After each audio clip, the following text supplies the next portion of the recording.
ഒരു മേയറും MLAയും ഭർത്താവും കൂടി കാണിച്ചിട്ട് ആ വണ്ടിയുടെ ക്യാമറ മാറ്റിക്കളഞ്ഞു, മെമ്മറി കാർഡ് എടുത്ത് മാറ്റിക്കളഞ്ഞു. എന്തൊക്കെ അന്യായങ്ങൾ. നവീൻ ബാബുവിൻ്റെ വീട്ടിൽ പോയി പറഞ്ഞു, ഞങ്ങൾ പാർട്ടി നവീൻ ബാബുവിൻ്റെ കുടുംബത്തോടൊപ്പം. ഇപ്പുറത്ത് ദിവ്യ ഒളിപ്പിച്ച് വെച്ചേക്കുക. കണ്ണൂരിലെ പോലീസ് ദിവ്യയെ പേടിച്ചിട്ട് കുറേ ദിവസം റോഡിൽ ഇറങ്ങിയില്ലെന്നാണ് പറയുന്നത്. കാരണം കണ്ട അറസ്റ്റ് ചെയ്യണ്ടേ. ധൃതരാഷ്ട്രയുടെ പുത്രസ്നേഹം കൊണ്ടൊരു രാജവംശം തന്നെ നശിച്ചതിനെക്കുറിച്ച് ചരിത്രത്തിൽ നമ്മൾ വായിച്ചിട്ടുണ്ട്, പഠിച്ചിട്ടുണ്ട്. അതുപോലെ തന്നെയാണ് ഈ പിണറായി വിജയൻ്റെ പുത്രീ സ്നേഹം കൊണ്ട്. ആളുകൾ പറയും തിരുട്ട് ഗ്രാമത്തിലൊക്കെ പിണറായി വിജയൻ്റെ ഫോട്ടോ വെച്ച് മാലയിടുന്നെന്നാണ്. കാരണം അദ്ദേഹത്തിൻ്റെ ഭരണം കൊണ്ടാണല്ലോ കേരളത്തിൽ ഇത്രയൊക്കെ കള്ളവും മോഷണവും അക്രമവും ഒക്കെ നടക്കുന്നത്. CPM-കാർ പ്രതികളായിട്ടുള്ള എത്ര സ്ത്രീപീഡന കേസുകളാണ്, എത്ര മയക്കുമരുന്ന് കേസുകൾ പിടിച്ചിട്ടുണ്ട്. പത്രങ്ങളിലും TV യിലും വാർത്ത വന്നത് മാത്രം എടുത്തു നോക്കൂ, അല്ലാതെയൊക്കെ പലതും സംഭവിച്ചിട്ടുണ്ടാകും. PV ദിവ്യ അധികാരവും ധാർഷ്ട്യവും അഹങ്കാരവും കൈമുതലാക്കിക്കൊണ്ട് ഒരു മനുഷ്യൻ മരിച്ചിട്ട് പോലും നാണമില്ലേ? CPM-ന്റെ സംസ്ഥാന സെക്രട്ടറി എന്ന് പറയും.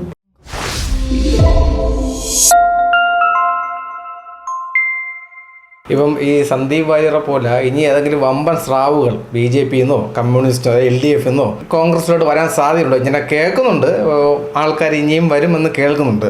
അതിലെന്തെങ്കിലും സത്യമുണ്ടോ, അല്ലെങ്കിൽ എന്തെങ്കിലും സൂചനകളുണ്ടോ? കോൺഗ്രസ് എന്ന ആശയം ഭാരതത്തിൻ്റെ ആശയമാണ്. എങ്ങനെയാണ് ഭാരതം എല്ലാ ആശയങ്ങളെയും സംസ്കാരങ്ങളെയും സ്വീകരിച്ചത്, എങ്ങനെയാണ് ഉൾക്കൊണ്ടത്, ആ ഒരു വിശാലമായ ക്യാൻവാസിൽ തന്നെയാണ്, വിശാലമായ കാഴ്ചപ്പാടോടുകൂടി തന്നെയാണ് കോൺഗ്രസ് രാഷ്ട്രീയം മുന്നോട്ട് പോകുന്നത്. ആർക്കെങ്കിലും, മറ്റ് രാഷ്ട്രീയ പ്രസ്ഥാനങ്ങളിൽ നിൽക്കുന്നവരിൽ ആർക്കെങ്കിലും ആ രാഷ്ട്രീയ പ്രസ്ഥാനത്തേക്കാൾ മഹത്തരമാണ് കോൺഗ്രസ് രാഷ്ട്രീയ ആദർശം, ആശയം എന്ന് തോന്നിയാൽ, അവരതിന് തയ്യാറായാൽ തീർച്ചയായും കോൺഗ്രസ് പാർട്ടി സ്വീകരിക്കും. അതിലൊരു സംശയമില്ല. അല്ല ഞങ്ങളാരെയും ചാക്കിട്ട് പിടിക്കാനും മറ്റു പാർട്ടിക്കാരെ പോയി ചാക്കിട്ട് കൊണ്ടുവന്ന് അവരെ സ്ഥാനാർത്ഥിയാക്കാനും അങ്ങനെ ചാക്കിട്ട് പിടിക്കാനൊന്നും ഞങ്ങൾ പോകുന്നില്ല. സന്ദീപ് വാര്യർ ഇപ്പം പാർട്ടിയുടെ വന്ന് എന്തെങ്കിലും സ്ഥാനമോഹങ്ങളോ അല്ലെങ്കിൽ സ്ഥാനം ആവശ്യപ്പെട്ടിട്ടോ അങ്ങനെ എന്തെങ്കിലും ആണോ? അങ്ങനെയൊന്നുമല്ല. നിരുപാധികമായി അദ്ദേഹം കോൺഗ്രസ് ആശയത്തിൽ ആകർഷണനായി വന്നതാണ്. കാലഘട്ടത്തിൻ്റെ രാഷ്ട്രീയം കോൺഗ്രസ് രാഷ്ട്രീയമാണ് എന്ന് ബോധ്യപ്പെട്ടതിൻ്റെ അടിസ്ഥാനത്തിൽ വന്നു എന്ന് വളരെ വ്യക്തമായി അദ്ദേഹം പറഞ്ഞിട്ടുണ്ട്. ഇപ്പോൾ സ്ത്രീകൾക്ക് ഈ കോൺഗ്രസ്സിലോട്ട് വളർന്നു വരാൻ ഒരു ബുദ്ധിമുട്ടുണ്ടെന്ന് ഞാനൊന്ന് കേൾക്കുന്നുണ്ട്. അതിലെന്തെങ്കിലും സത്യമുണ്ടോ? അതായത് ഇലക്ഷൻ നിൽക്കാനായാലും പുതിയ പുതിയ സ്ഥാനങ്ങളിലായാലും വരാനൊക്കെ ചെറിയൊരു പ്രശ്നങ്ങളുണ്ടെന്ന് കേൾക്കുന്നുണ്ട്. അതിലെന്തെങ്കിലും സത്യമുണ്ടോ? അതിൽ പ്രശ്നങ്ങളില്ല എന്നതിൻ്റെ ഉദാഹരണമാണല്ലോ ഞങ്ങളെപ്പോലുള്ളവർ. ഏറ്റവും ചെറിയ പ്രായം സ്കൂളിൽ പഠിക്കും മുതൽ ഈ കോൺഗ്രസിൻ്റെ ത്രിവർണ്ണ പതാക പിടിച്ചു തുടങ്ങിയതാണ്. അന്നും ഇന്നും എന്നും സ്വന്തം വീട് പോലെ സുരക്ഷിതവും അതിലേറെ നന്മയുള്ള ആശയവുമായി പാർട്ടി ഉണ്ട്. ഈ പാർട്ടിയിൽ വനിതകൾക്കോ വേറൊരാൾക്കോ വരുന്നതിന് യാതൊരു ബുദ്ധിമുട്ടുമില്ല. മറിച്ച് സ്വാതന്ത്ര്യം എന്നതാണ് ഈ പാർട്ടിയിലെ അടിസ്ഥാനപരമായ ആശയം എന്ന് പറയുന്നത്. നമ്മുടെ നിലപാടുകൾ, നമ്മുടെ രാഷ്ട്രീയ ശരികൾ, പ്രസ്ഥാനത്തിൻ്റെ രാഷ്ട്രീയ ശരികൾ, ഇതെല്ലാം ഒരുമിച്ച് സംഗമിച്ചുകൊണ്ട് സ്വതന്ത്രമായി വ്യക്തിത്വം കീപ്പ് ചെയ്തുകൊണ്ട്, പേഴ്സണാലിറ്റി കീപ്പ് ചെയ്തുകൊണ്ട് തന്നെ നമ്മളൊന്നും ആരും അനാവശ്യമായി ഒരു കാര്യത്തിൽ ഇടപെടുകയോ അങ്ങനെ ഒന്നും ചെയ്യുന്നില്ല. പാർട്ടി നമുക്ക് പറയാനുള്ള അഭിപ്രായങ്ങൾ പറയാം, കാര്യങ്ങൾ ചെയ്യാം. സ്ഥാനമാനങ്ങളൊക്കെ പാർട്ടി പ്രവർത്തനത്തിനനുസരിച്ച് അതത് കാലഘട്ടങ്ങൾ കിട്ടുന്നുണ്ട്. ഒരു ബുദ്ധിമുട്ടും സ്ത്രീ എന്ന നിലയിൽ ഈ പാർട്ടിയിൽ എനിക്ക് ഇതുവരെ ഉണ്ടായിട്ടില്ല, നാളെ ഉണ്ടാവുകയില്ല. ഇപ്പോൾ ഈ ഒന്നാം പിണറായി സർക്കാർ വന്നു, അത് കഴിഞ്ഞിപ്പോൾ രണ്ടാം പിണറായി സർക്കാരും വന്നു. രണ്ടാം പിണറായി സർക്കാർ, പിണറായി വിജയൻ്റെ ഭരണം അത് എങ്ങനെയുണ്ട്, എങ്ങനെ നോക്കിക്കാണുന്നു? ഒന്നാം പിണറായി സർക്കാരാണോ രണ്ടാം പിണറായി സർക്കാരാണോ, ഈ രാജ്യത്ത് അല്ലെ ലോകത്ത് നമ്മൾ കേട്ടിട്ടുള്ള അല്ലെങ്കിൽ പരിചയിച്ചിട്ടുള്ള, വായിച്ചിട്ടുള്ള, അനുഭവിച്ചിട്ടുള്ള ഗവൺമെൻറ്റുകളിൽ ഏറ്റവും മോശമായെന്ന് ചോദിച്ചാൽ ഇത് രണ്ടും ഒന്നിനൊന്നും വെച്ചാൽ. ഞാൻ ചോദിക്കട്ടെ, 8.5 വർഷക്കാലത്തിനിടയിൽ കേരളത്തിലെ പിണറായി ഗവൺമെൻറ് കേരളത്തിലെ ഏതെങ്കിലും ജനവിഭാഗങ്ങളെ സംരക്ഷിക്കുവാൻ, സഹായിക്കുവാൻ ഏതെങ്കിലും ഒരു പദ്ധതിയോ പരിപാടിയോ ആവിഷ്കരിച്ച് നടപ്പിലാക്കിയതായി ആർക്കെങ്കിലും ചൂണ്ടിക്കാണിക്കാൻ കഴിയുമോ?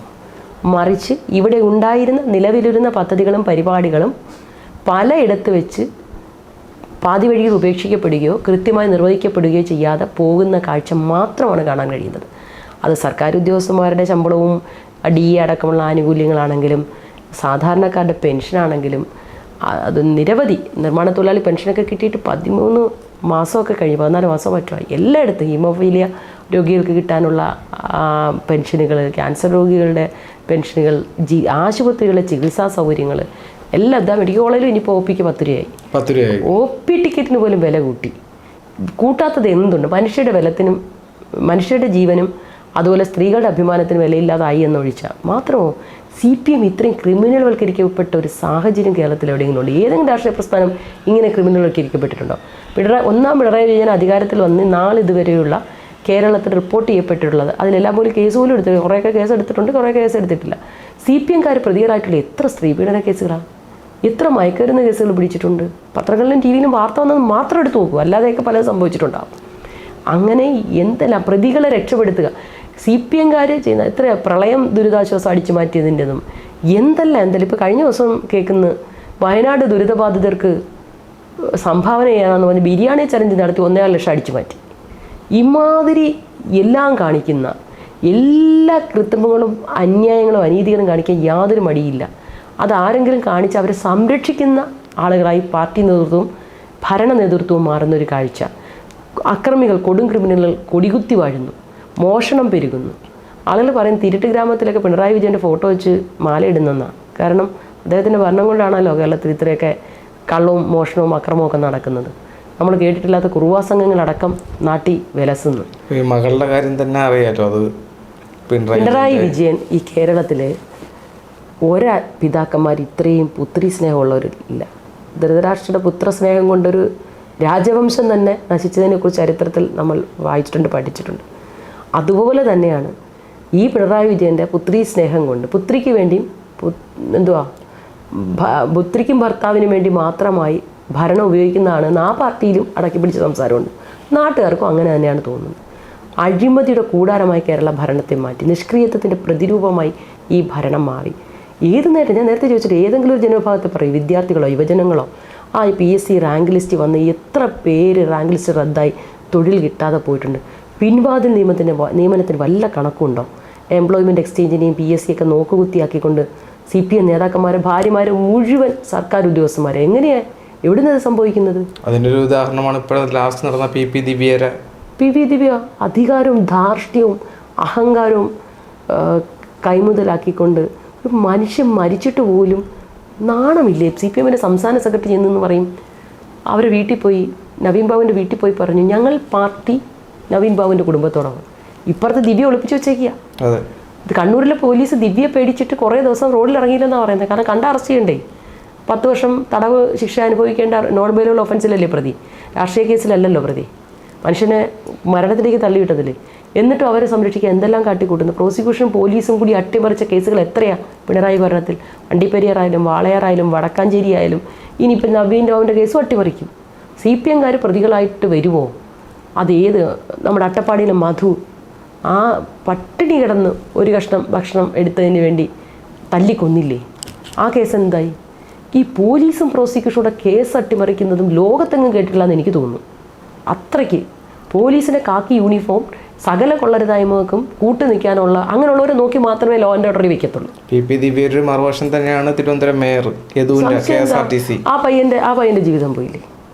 ഒരു മേയറും MLA-യും ഭർത്താവും കൂടി കാണിച്ചിട്ട് ആ വണ്ടിയുടെ ക്യാമറ മാറ്റിക്കളഞ്ഞ്, മെമ്മറി കാർഡ് എടുത്ത് മാറ്റിക്കളഞ്ഞ്, എന്തൊക്കെ അന്യായങ്ങൾ ഇതൊക്കെ നടക്കുന്നത്. ഈ എന്താ പറയുക, ഉത്തര കൊറിയയിലും കിങ് ജോ ഉന്നിൻ്റെ ഉത്തര കൊറിയയിൽ മാത്രം നടക്കാൻ സാധ്യതയുള്ള കാര്യങ്ങളാണ് നമ്മുടെ ഈ ജനാധിപത്യ കേരളത്തിൽ നടക്കുന്നത്.